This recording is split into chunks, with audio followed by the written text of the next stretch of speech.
الإعلامي عادل الحداد صاحب كتاب تاريخ منتخب الجزائر في جزئه الأول. هي محطات تاريخية التي مر بها المنتخب الوطني الجزائري، فيها إزالة الغموض حول العديد من القضايا الشائكة التي ميزت مسيرة المنتخب الوطني سواء في الستينات أو السبعينات، وطبعا من بينها أسباب غياب ماجر عن كأس أفريقيا 1988، أسباب استبعاد بلومي من كأس أفريقيا 1990. فيها عرض تفصيلي لكل مشاركات المنتخب الوطني في كل كؤوس افريقيا، في الالعاب الاولمبيه، في كاس العالم 82 و86، في كل التشكيلات التي لعبت المنتخب الوطني، كواليس المباريات، يعني كيف جرت هذه المباريات، الظروف سواء الداخليه او الخارجيه التي كانت سبب في بعض النتائج السلبيه التي حققها المنتخب الوطني.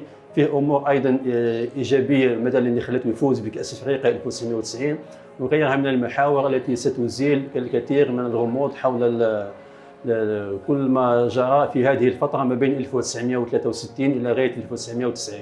كتاب معنون بالشوط الاول، وبما ان كره القدم فيها شوطين اكيد انه راح يكون فيه الشوط الثاني باذن الله العام القادم ما بين 1991 الى غايه 2024.